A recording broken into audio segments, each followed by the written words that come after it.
A Shalom Akim, Shalom, Shalom, all praises, glory, and honor to Yahweh, Ba'ashem, Yahushai, Ba'ashem, Makakwadash. Double honors to the apostles and the elders of Great Millstone for teaching us his truth, and salutations to the sincere Akim and Aqua that may listen. May the blessing of election be upon your house. My name is Brother Raquai, and back in here with another quick and Lord's will, as always, an edifying lesson, and I pray sincerely that this lesson may be edifying to you and those who listen, right? So for today's lesson, I kind of just wanted to go through um, this meaning of grapes of Gall. I'm kind of doing this in a parabolic sense in regards to this whole Diddy situation. Um, and when you look at the nature of how the Israelite man is supposed to be, an Israelite man, is supposed to be upright. When the scriptures describe Jacob was a plain man dwelling in tents, when you go into that word plain, it refers to somebody who's upright. And now, I'm sorry, excuse me. When you look at this character named Diddy, and I'm kind of just using him as a character, but there's many other examples you can also use. Diddy represents a person who is gall grapes, right? He represents defective produce, moldy, bitter, spoiled, defective. So on the screen here is really a picture of gall grapes, right? So what do I say when I mean gall grapes, right? So here, and I looked it up online, and it says grapes of gall refers to grapes that are associated with bitterness, corruption, and moral defect. It says often used metaphorically in religious texts to describe something undesirable or harmful. It is not a literal term for a type of grape, but rather a symbolic expression, right? So I'm using this in a parabolic sense to kind of refer to the moral decay a lot of our men are in. And I'm just using Diddy as an example, right? Because we weren't created to be this way. But, being around these heathens, what happens? Their ways, their customs, their so-called virtues are rubbed off onto us. And the scriptures do say that the righteous are more excellency than his neighbor, but the ways of wicked seduces them. So you start to see the trickle down effect, of how the Israelite man has essentially become more morally decayed, being an example of grapes of gall, not essentially grapes that are that you would harvest and that are being they're juicy, they're full of vigor. Diddy represents the complete opposite, and I'm just using Diddy as an example. I could have used any other examples, but I'm just using Diddy because just paying attention to current events. So just bear with me, and I pray, I'm sorry, that this lesson may be edifying, right? So I'm using him as an example in a parabolic sense to represent grapes of gall, grapes that have essentially lost their vigor, they've lost their taste, they've lost their color. You know what I'm saying? So let me go to just bear with me. Let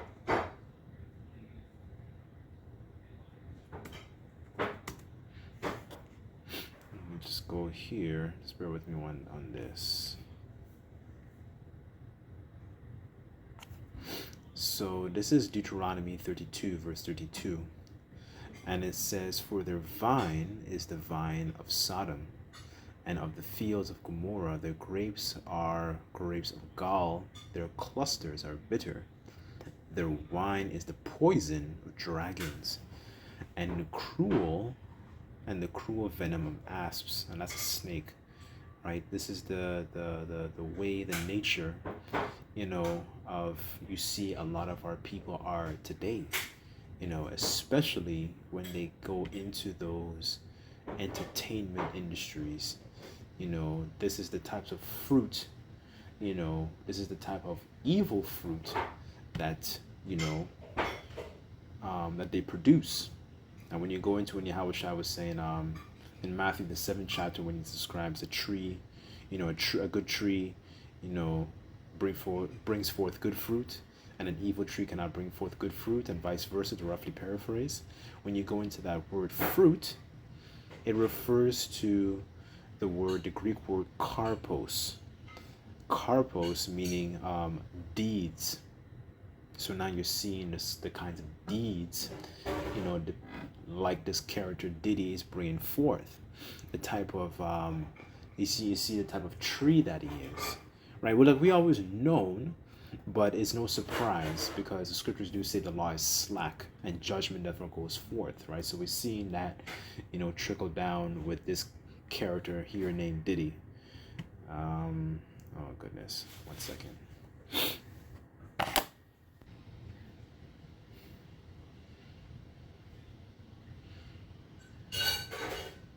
Okay, so this is Isaiah chapter 5, verse 1.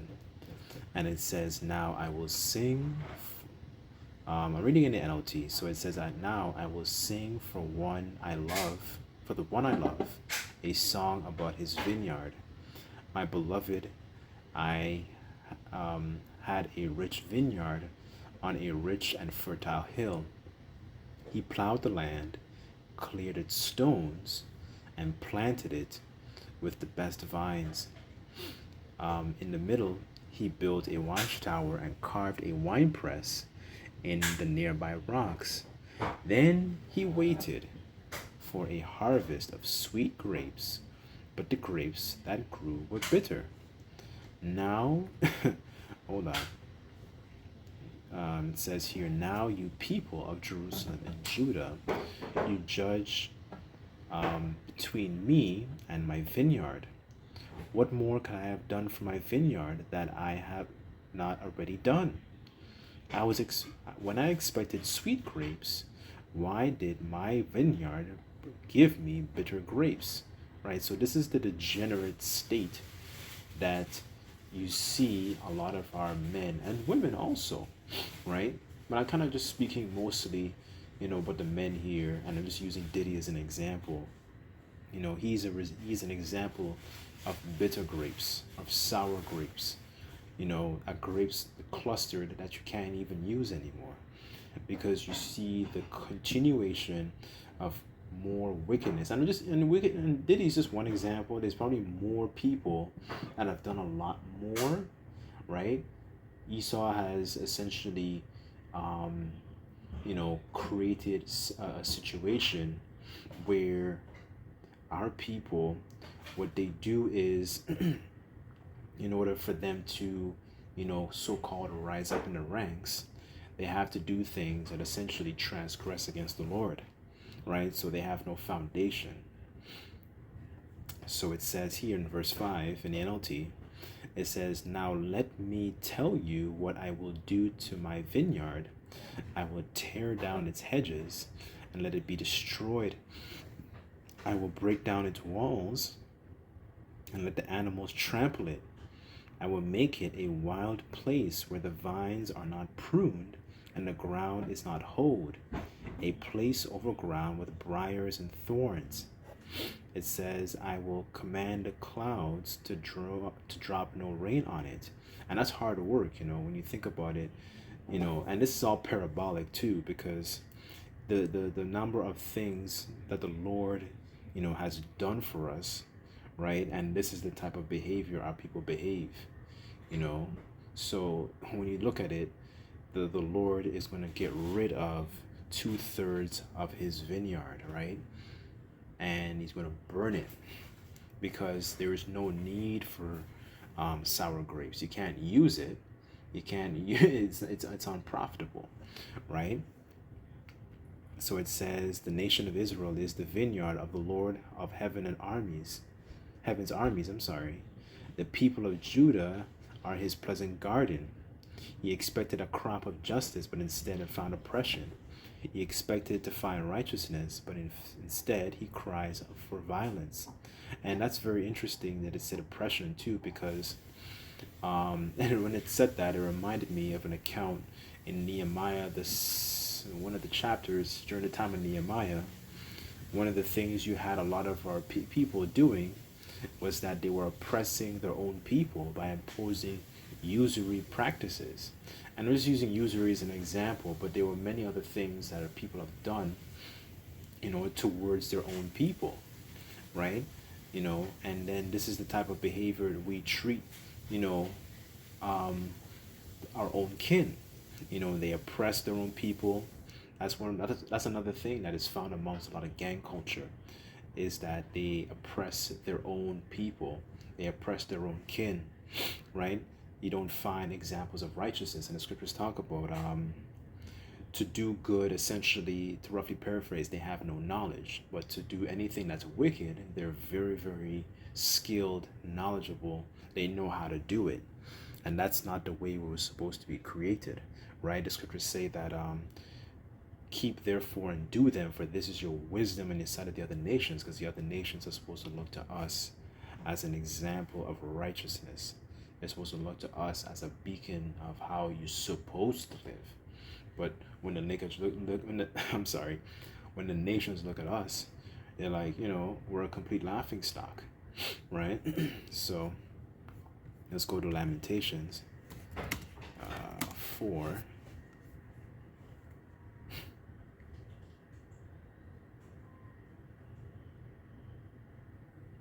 This is Lamentations chapter 4 verse 1, and it says, how is the gold in NLT has lost its luster, even the finest gold has become dull. The sacred gemstones lie scattered in the streets. How the precious children of Jerusalem, I think in the KJV it says the precious sons of Zion. Let me see, hold on, just bear with me. Let me just look for that real quick. Go back to that.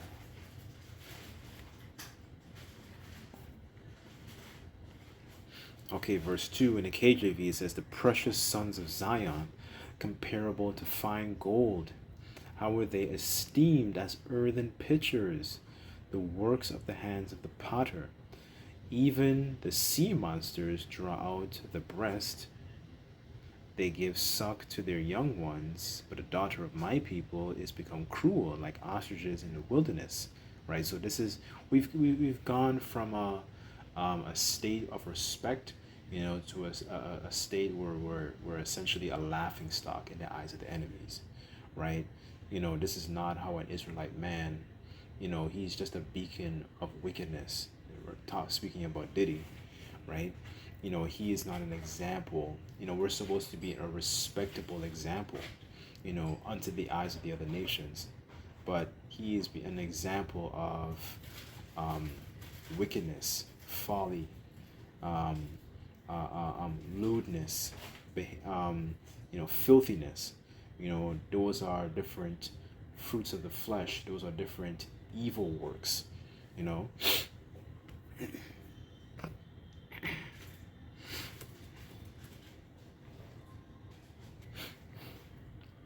Let me go to the Apocrypha here.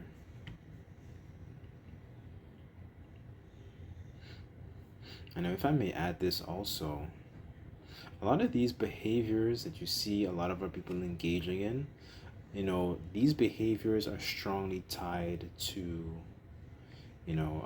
idol worship. Because, these different idols require different lewd practices, to essentially please those pseudo gods, those unreal gods, right? Those things are essentially wicked practices, and those things are becoming essentially as a snare unto us, and that's not, something that we're supposed to do. The Lord didn't command us to behave in like the way, for example, Diddy is behaving, right? The Lord didn't command us to, off our children. The Lord didn't command us to, have marital relations with our parents, or, all these different lewd practices that you think that Jacob gets into, So this is Wisdom of Solomon 12. And verse 3, and it says, "For it was thy will to destroy by the hands of our fathers both those old inhabitants of the Holy Land." So essentially those different ites, those different Hamitic nations. Because one of the things that happens is that happened, Jake has those different ways, those different customs, those different practices became a snare unto us, right? So, we had to destroy all those different filthy, abominable idols and practices,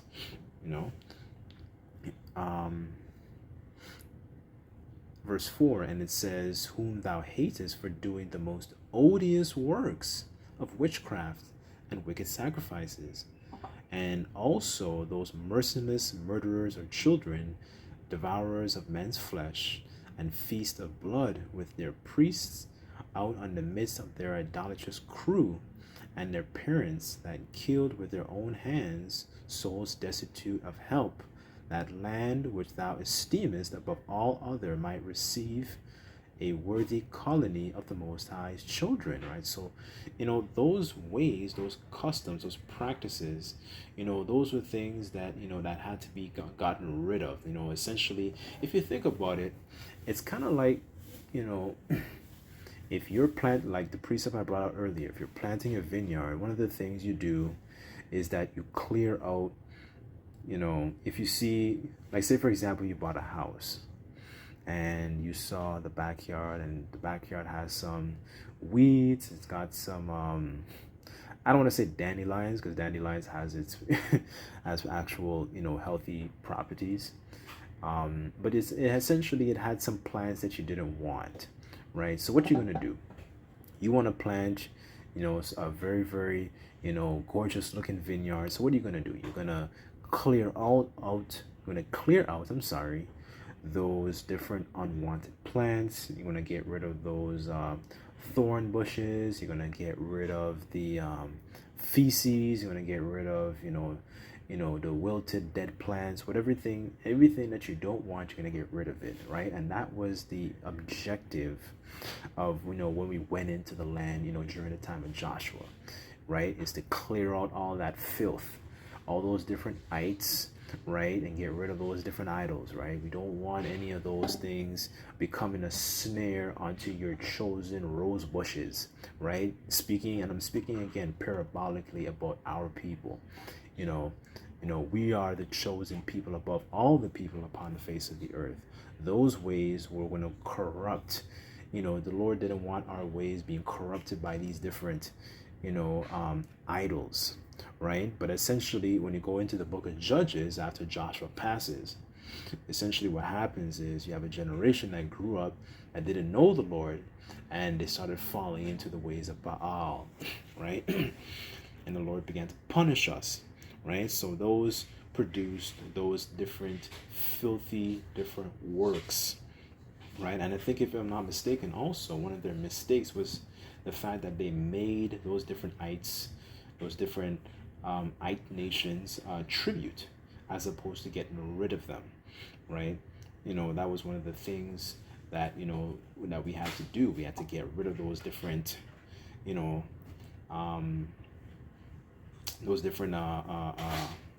those different nations, right? Because they would become a snare unto us, right? And it's the exact same thing playing out today.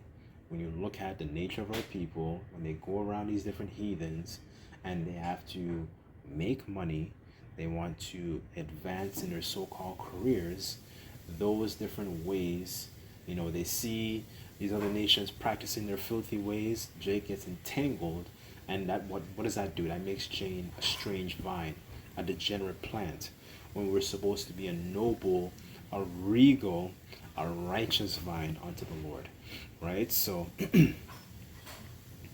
anyways, I'll leave it there, but I sincerely pray and hope that this lesson was edifying. I'd just like to give all praises, glory, and honor to Yahweh, Ba'ashem Yahushai, Ba'ashem Makakodash. Double honors to the apostles and the elders of Great Millstone for teaching us His truth. Till next time, I say Shalom.